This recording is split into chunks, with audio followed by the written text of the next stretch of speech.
Masdan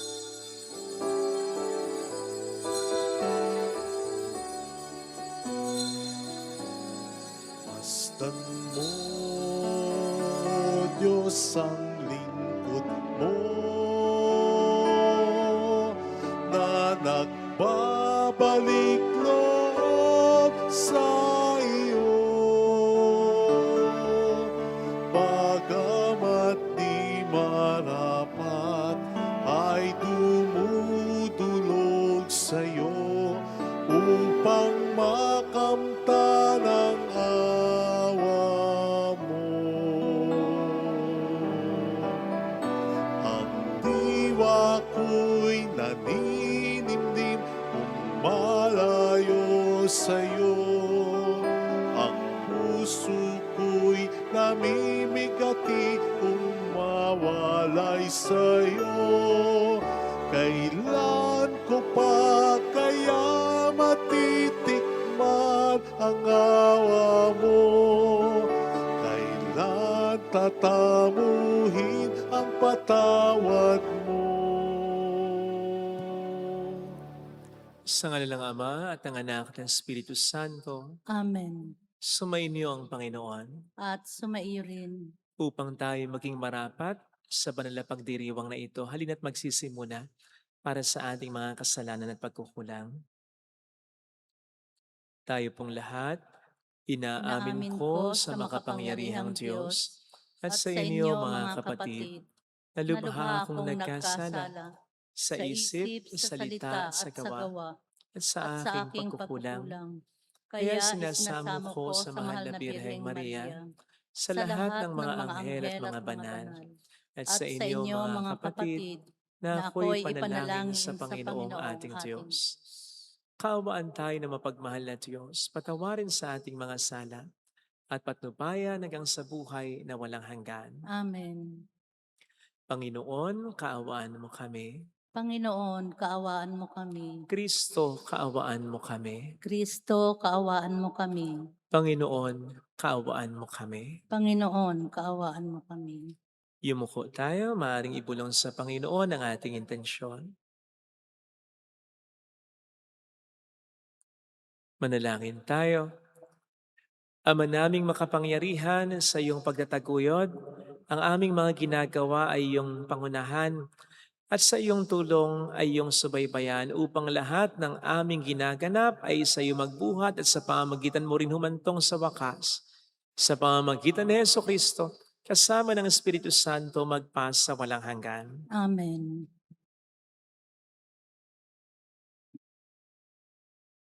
Ang salita ng Diyos mula sa aklat ng Deuteronomio.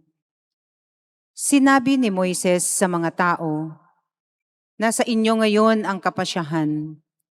Kayo ang pipili ng buhay at kasaganaan o ng kahirapan at kamatayan.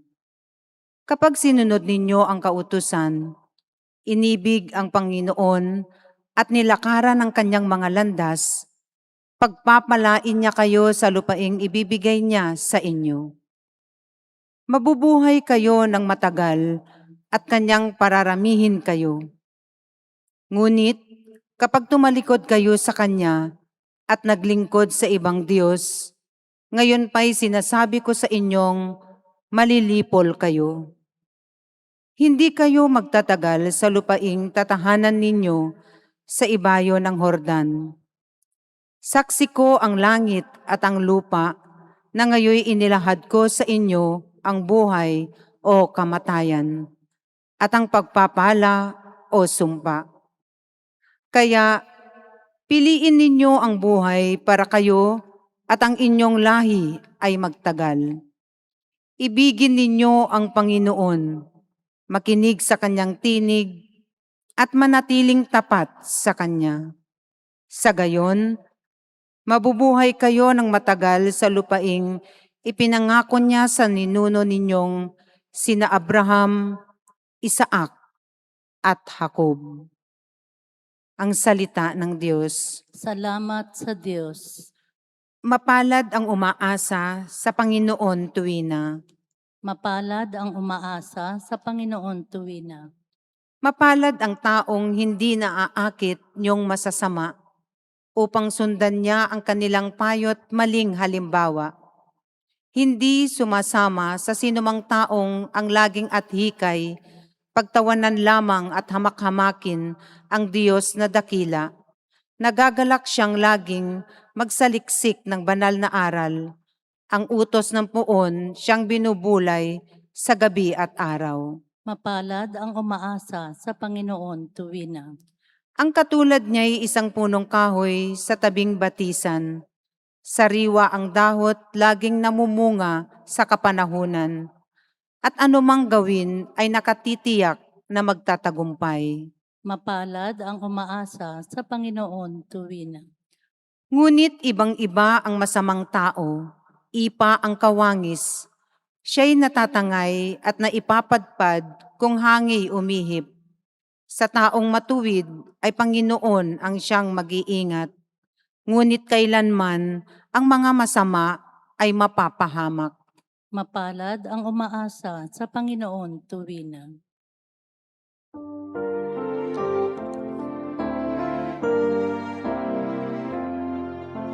Di ba't sadyang may kapang sarili, dapat hainan ang pagsisilbi at mamangha, pag-aya'y dadalisay at sa kapwa buhay mo ay naalay. Bawat galing gamitin sa paglingap, laging damhin kung may naghihirap. At tandaan, ganiyang pagmamahalan, unang-unang atas ng kabanalan. Sumainyo ang Panginoon. At sumaiyo rin. Ang mabuting balita ng Panginoon ayon kay San Lucas. Papuri sa iyo, Panginoon. Noong panahong iyon, sinabi ni Jesus sa kaniyang mga alagad, ang anak ng tao'y dapat magtiis ng maraming hirap. Itatakwil siya ng matatanda ng bayan, ng mga punong saserdote at ng mga eskriba. Ipapapatay nila siya, ngunit sa ikatlong araw ay muling mabubuhay. At sinabi niya sa lahat, kung ibig nino mang sumunod sa akin, limutin niya ang ukol sa kanyang sarili, pasanin araw-araw ang kanyang krus at sumunod sa akin. Ang naghahangad magligtas ng kanyang buhay ay siyang mawawalan nito. Ngunit ang mag-alay ng kanyang buhay alang-alang sa akin ay siyang magkakamit noon. Ano nga ang mapapala ng tao makamtan man niya ang buong sanlibutan kung ang katumbas naman ito'y ang kanyang buhay? Ano nga ang mapapala niya kung siya'y mapapahamak? Mga kapatid, ang mabuting balita ng Panginoon. Pinupuri ka namin, Panginoong Heso Kristo. Welcome sa Our Lady of Lazaret Quasay Parish kung saan ayos lang pong umiyak. Samahan tayo ng mahal na ina sa pag-iyak at sa pagdarasal upang maging maayos ang lahat. Sino po dito sa atin ang may krus sa buhay? Taas ang kamay. Sana lahat. Yes, sana lahat may pasan krus sa buhay. Pero sana wag niyong isipin na hinahangad ko na lahat tayo mamroblema. Ang hinahangad ko po, lahat tayo makasunod sa Diyos talaga. Narinig naman po natin sa ating gospel reading, sinabi mismo ng Panginoon natin, sino mga nagnanais sumunod sa Kanya ay kailangang magbuhat ng krus. Araw-araw pa nga eh.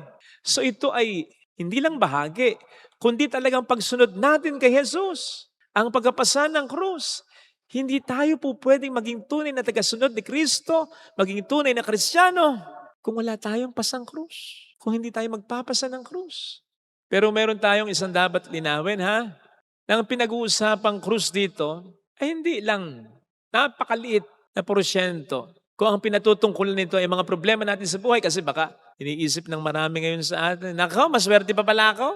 Laki ng problema ko sa asawa ko. Dami kong problema sa negosyo, sa trabaho, sa kalusugan ko. Patong-patong ang problema. Ang dami kong krus sa pasan-pasan. Ay, mapalad pala ako. Tunay pala akong Kristiyano. Not necessarily. Depende. Sapagkat pakalinawin po natin na ang krus na pinag-uusapan dito at ang krus na sinasabi ni Kristo ay ang pagkamatay natin sa sarili natin. Kaya nga bago sabihin ni Kristong buhatin natin ang ating krus araw-araw, anong sabi niya? Limutin, deny yourself. Yung para sa atin, yung gusto natin upang manaig ang kalooban ng Diyos sa buhay natin. You see, during the time of Jesus, this was the context ang sinasabi niya sa ating gospel reading. Kapag ang mga tao noon ay may nakitang taong nagpapasa ng krus, hindi nila iniisip, ay may problema sa pamilya yan, ay may problema sa pera yan, ay may problema sa kalusugan, may sakit yan, kaya nagpapasa ng krus yan. No! Hindi iniisip yun ng mga tao, sakaling may makita silang kapwa nilang may nagpapasa ng krus, ang iniisip nila, papatayin yan, mamamatay yan. Diretso sa krus yan, diretso sa kamatayan yan. So that was the context of the words of Jesus in today's gospel reading. Take up your cross. Die for me. So this is more on a call to self-abasement, to self-sacrifice in order to do the will of God in our lives. Yung pamumuhay sa katwiran, yung pamumuhay sa katapatan, yung pamumuhay sa kadalisayan, yung pagpapakabuting tao, krus yun. Pagbubuhat ng krus yun. Yung pag-opt para sa mga simpleng bagay na nakatutulong at nakatutugon naman sa ating pangangailangan kaysa sa mga sobrang mahal na bagay, pagkain, gamit, damit man yan, na kaya mo namang bilhin o kaya pag-ipunan. Yung pag-opt mo, pag-gusto mo, pag-choose mo sa cheaper. Pagkapasa ng krus yan. Yung hindi pagsali sa chismisan, kahit na very interesting yung pinag-usapan, pagkapasa ng krus yan. Yung hindi mo pagtulad sa ibang mga ka-empleyado mo na magta-time in lang, tapos hindi nagkaano magtatrabaho, petex lang, hindi binibigay yung best nila, pero ikaw binibigay mo yung best mo, pagkapasa ng krus yun. Yung pagdarasal mo, araw-araw, yung paglalaan mo ng panahon para kay Jesus, lalong-lalo na tuwing linggo, kahit pagod ka at kahit marami ka pang ginagawa at may dapat ka pang mga gawin, pagkapasa ng krus yun. Yung hindi mo pagpatos sa mga kamoteng driver sa daan, yung isa kinat ka pa, kahit sa pamamagitan ng isang malakas at mahabang busina lang, yung parang nagmumura ka sa pamamagitan ng busina mo para makaganti ka man lang, dahil gigil na gigil ka na, pero hindi mo ginawa, pagkapasa ng krus. Sapagkat pagkamatay sa ating sarili, ang lahat ng yan, upang matupad ang kalooban ng Diyos sa ating buhay. In other words, ito ay pagsunod sa kalooban ng Diyos. Sa maliit man o malalaking bagay sa ating buhay. Kahit na hindi natin gusto, kahit hindi ito gusto ng karamihan o ng mundo, pero gagawin natin pagkapasa ng krus yun. Sapagkat yun ay tunay na pagsunod sa Panginoon natin. Pagkapasa ng krus kasi mahirap. Pagkapasa ng krus kasi unconventional. Pagkapasa ng krus kasi unpopular. Pagkapasa ng krus kasi po pwedeng marami ang magtaas ang kilay. Pagkapasa ng krus, ang pagsunod sa kalooban ng Diyos para sa ating buhay. Yun. At araw-araw dapat yun. Kaya nga araw-araw dapat pasanin ng krus. Mamuhay tayo ayon sa gusto ng Diyos. Kaugnay nito yung sinasabi ko po kanina na hindi necessarily meron tayong problema, nagpapasa na tayo ng krus. Depende kung paano natin hinaharap ang problema. Kung ito ba'y hinaharap natin ng naaayon sa kalooban ng Diyos. Kung paano ito hinarap ng ating Panginoon Yesus. Kung bang dahil o kahit nasa gitna ng mga problema, pinipili pa rin natin magpakabuting tao, pinipili pa rin natin lumaban ng patas, pinipili pa rin natin sumampalataya, pagpasa ng krus yun. Sapagkat pagkamatay sa ating sarili yun, sa sarili natin, na gustong gumawa ng masama, na gustong manloko, na gustong mawalan ng pananampalataya, gustong magtampo sa Diyos. Kaya yung pagdadala natin ng problema, katulad ng pagdadala ng krus ni Jesus, yun ay pagpapasan ng krus. Pero kung dahil sa problema ay gagawa tayo ng masama, mag-iisip tayo ng masama, magiging masama na tayo, hindi yun pagpapasa ng krus, pagdadrag ng krus yun. Pagkaladkad ng krus natin yon. Pagrereklamo dahil sa krus natin yon. Sapagkat hindi nagmura, hindi nagalit, hindi nanisin, hindi nanunton ng kabutihan niyang ginawa si Jesus. Nang siya'y nagpapasa ng krus. At lalong hindi siya nagalit sa Diyos. Nang ipinako at namamatay na siya sa krus. Iyon ang tunay na pagkapasa ng krus. Kaya sana mga kapatid, matuto tayo sa ating Panginoong Jesus na simula pa lang nang siya'y magkatawang tao, nasa sinapupunan pa lamang siya. Simula pa lang na mag-decide siya na magkatawang tao, nagpasa na siya ng krus sapagkat ang pagkapasa ng krus ay pagsunod sa kalooban ng Diyos. Nang may pagmamahal, nang may pananampalataya. Ito sana ang hilingin nating biyaya upang maging malawak ang pagtingin natin sa krus. So much so na kung awkward na isipin natin si Jesus nang hindi natin maiisip ang krus, ay maging awkward din ang ating pagiging Kristiyano kung hindi tayo magbubuhat ng krus sapagkat hindi ito ang tunay na pagsunod kay Kristo. Lumawak po sana ang pagtingin natin sa pagkapasan ng krus. Pagsunod ito lagi sa kalooban ng Diyos. Meron mang o walang problema, malit man o malaking problema o concern sa buhay. Amen. Lagay natin ang ating kanang kamay sa tapat ng ating puso.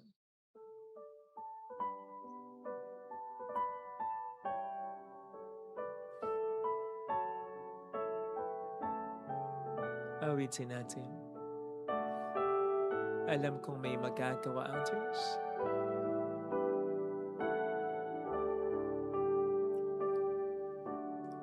Alam kong may magagawa ang Diyos. Alam kong may magagawa. Alam kong may magagawa Walang imposible sa Kanya. ang Diyos. Kung ako'y magtatapat, Kung ako'y sa Kaniya'y maglilingkod, sa Kanya'y maglilingkod, alam kong may magagawa ang Diyos. Dapat tayong magpasan ng krus. magagawa. Kung gusto natin talagang sumunod kay Jesus, alam kong diringgin ng Diyos ang samo ko. Susunod tayo, hindi lamang sa krus, kundi sa muling pagkabuhay pagkatapos ng krus.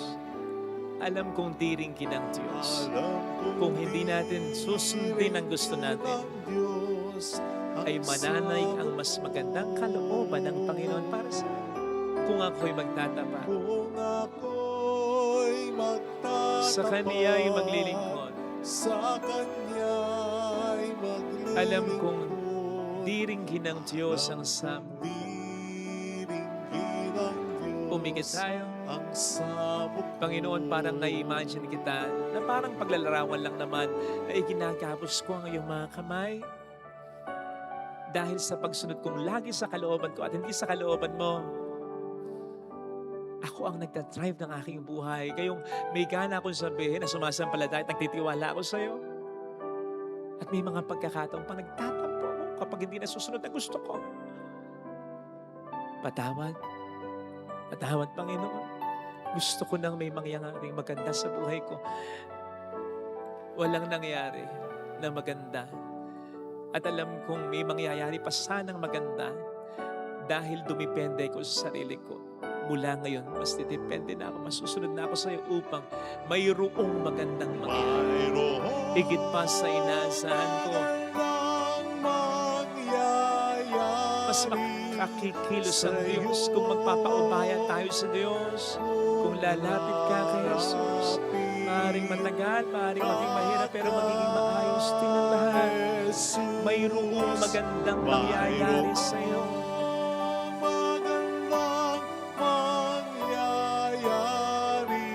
Kung lalapit kay Jesus, Kung lalapit kay Jesus. papuri sa Ama at sa Anak sa Espiritu Santo. Kapara ng sa unang-una, ngayon magpakailanman, at magpasawalang hanggan. Amen. Pag-aalay.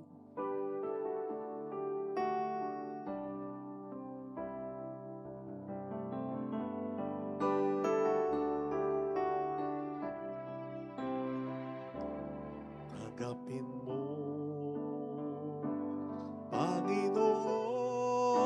Panginoon, itong aking alay sa iyo.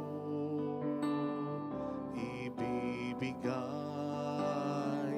ialay, lahat ng yaman at buhay. Ihandog sa iyo, papuri sa ngalan mo, kahit na may kasalanan, itong pusong nagmamahal, tanging hiling sa iyo, sana'y tanggapin ang alay ko.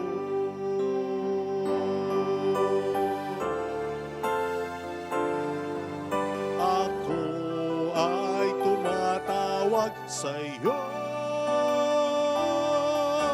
sana'y tanggapin, sana'y tanggapin, sana'y tanggapin ang alay ko.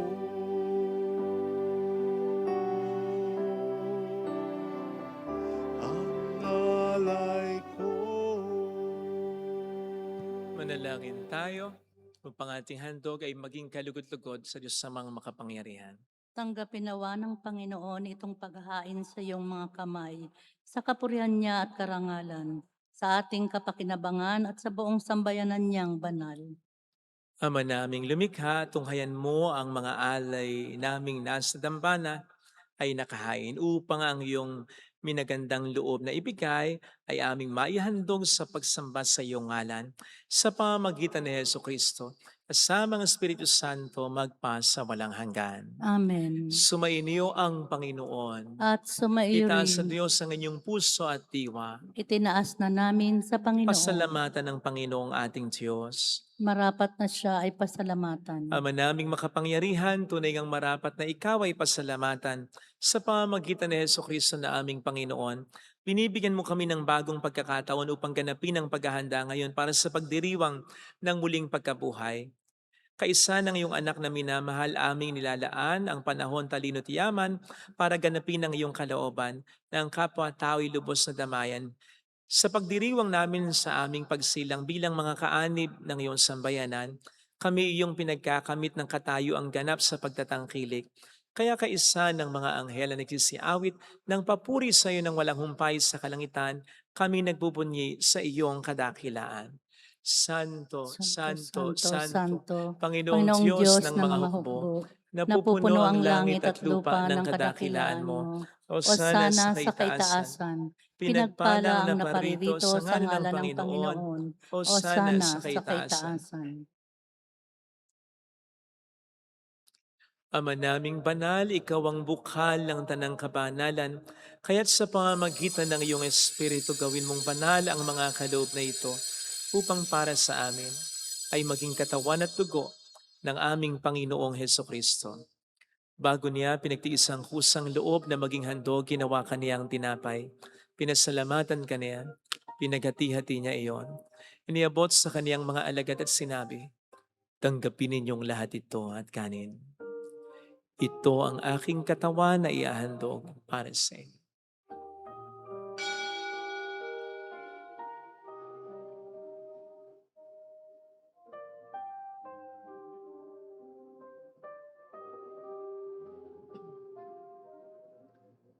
Gayun din naman ang matapos ng hapunan, hinawakan niya ang kalis, muli kaniyang pinasalamatan. Iniabot niya ang kalis sa kaniyang mga alagad at sinabi, tanggapin ninyong lahat ito at inumin. Ito ang kalis ng aking dugo ng bago't walang hanggang tipan. Ang aking dugo na ibubuhos para sa inyo at para sa lahat. Sa ikapagkapatawad ng mga kasalanan, gawin niyo ito sa pag-alala sa akin.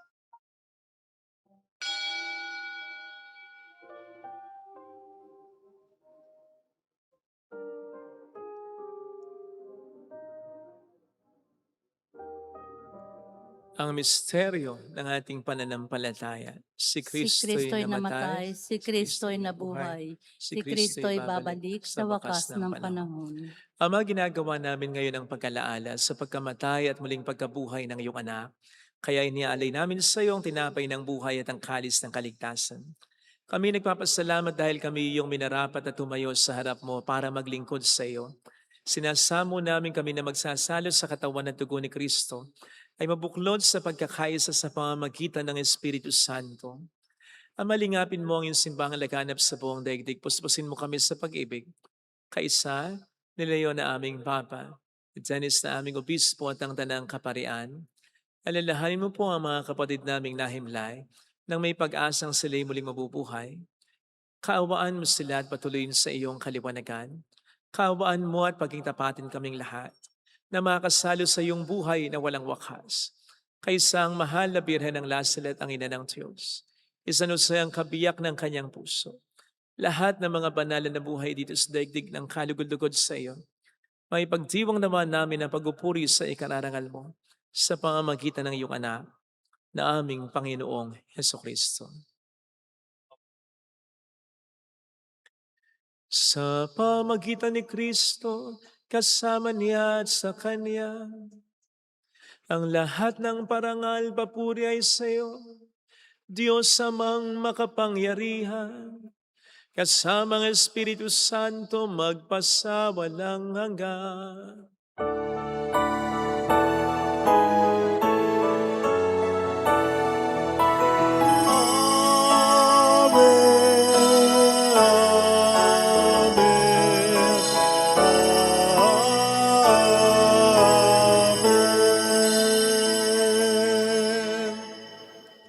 Tumawag tayo sa ating Ama.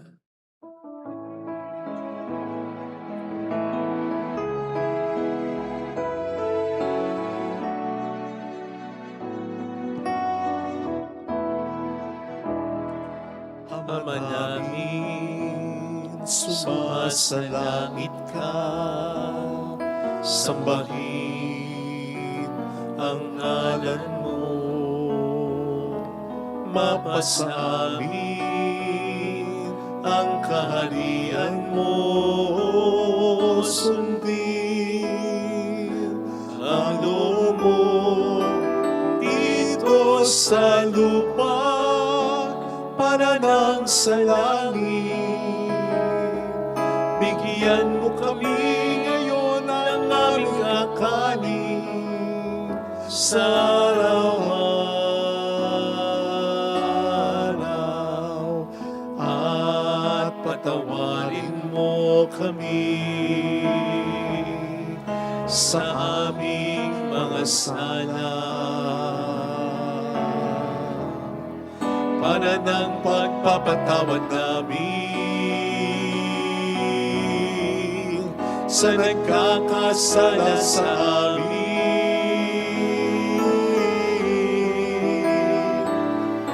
At huwag mo kami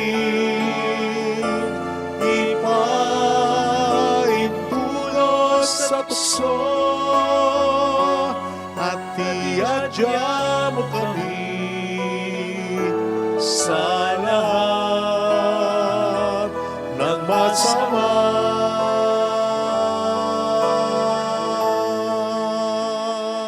Hiniling namin kami adya sa lahat ng masama, pagkalooban ng kapayapaan araw-araw, ligtas sa kasalanan samantalang aming pinaghahandaan ang dakilang araw ng pagpapahayag ng tagapagligtas naming si Hesu Kristo.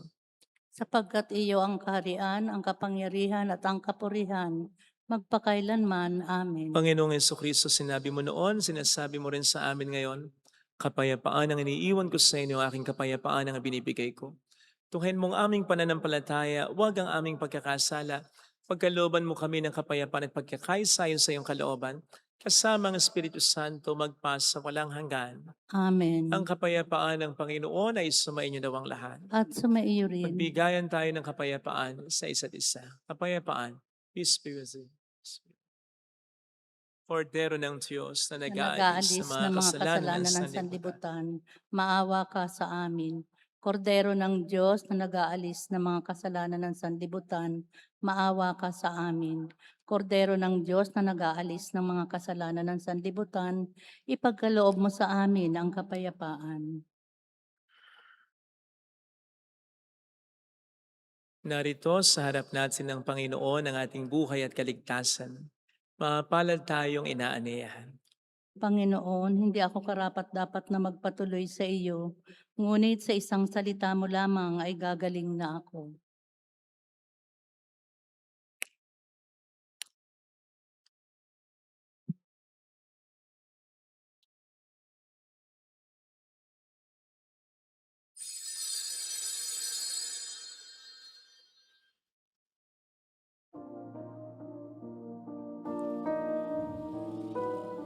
Panalangin para sa espiritual na pakikinabang.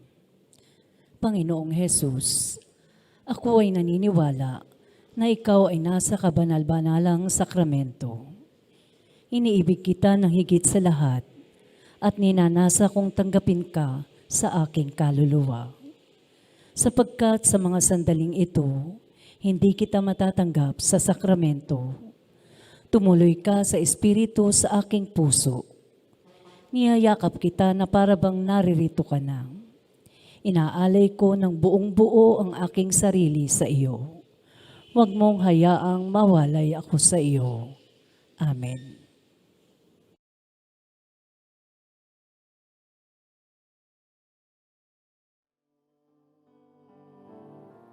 Ang dusa at hirap ko ay para sa iyo, Panginoon ko. Ang tulad ko'y walang karapatan, sa'yo ay tumanggap, ngunit sa isang bigkas mo lamang ay gagaling na ako. Panginoon ko, ang tulad ko'y walang karapatan, sa'yo ay tumanggap, ngunit sa isang bigkas mo lamang ay gagaling na ako. Ay gagaling na ako. Ay gagaling na ako. Manalangin tayo. Ama naming mapagmahal, sa aming pagkasalo ngayon sa iyong banal na piging, naway makapakinabang ang buong pagkatao namin upang ang iyong kaligtasang dulot ay aming kamtin at ang kagalingang kaloob mo ay ganap na tamasahin sa pamamagitan ni Jesucristo kasama ang Espiritu Santo magpasa walang hanggan. Amen. Holy God, Holy Mighty One, Holy Immortal One. Have mercy on us and on the whole world. Holy God, Holy Mighty One, Holy Immortal One. Have mercy on us and on the whole world. Holy God, Holy Mighty One, Holy Immortal One. Have mercy on us and on the whole world. Jesus, King of Mercy, We trust in you. alalahanin, Alalahanin, o mahal na Birhen ng Lazaret, ina ng pag-asa, ikaw ang nagpaalala sa aming magbalik loob sa Ama. Ito ang nagpapatunay na ang kagandahang loob mo'y nananatiling busilak. Sa pag-aaruga mo sa amin, tungkulin mo'y tinupad. Sa paanan ni Kristo'y itinuring mo kaming mga tunay mong anak. Kaya ninais mong ni Isay huwag mapahamak. Maging sa iyong walang tigil na pananalangin, pati luhay pumatak. Huwag naman mawala ng saysay ang iyong paghihirap. Hiling nawa namin sa iyo o aming inang liyag, na matapos ang pakikibaka namin sa mundong ito at sa pananatili naming tapat kay Kristo. Sa kapurihan mo'y makibahagi kaming ganap, upang kung nasaan ka ngayon ay maparoon din kaming lahat. At ang kaganapan ng kaluwalhatian ng Diyos Ama ay tuluyang matupad, siya nawa. mahal na Birhen ng Lazaret, tagapagkasundo ng mga makasalanan. Ipanalangin mong walang patid kaming mga dumudulog sa iyo. Marami pong salamat sa inyong pakikisat sa mga tulong na binibigay po ninyo. Nagiging dahilan para makatulong din po tayo sa iba. Salamat po. Sumainyo ang Panginoon. At sumaiyo rin. Pagpalain kayo kasama ng ating pamilya na mapagmahal na Diyos, ng Ama at ng Anak, ng Espiritu Santo. Amen. Umayo tayo sa kapayapaan ni Kristo. Salamat sa Diyos. Salamat din po.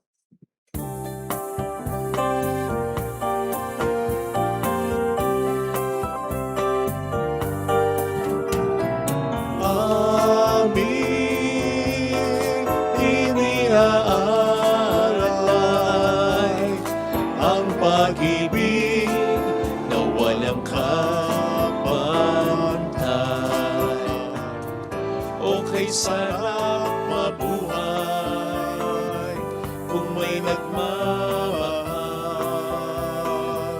Pagmamahal na tunay at laging dalisay. Ang Birhen kong umibig sinamis, pagsintang sa kalinis, sa iyo hanggang langit. O Birhen, Birheng mahal, sa awit at sa dasal,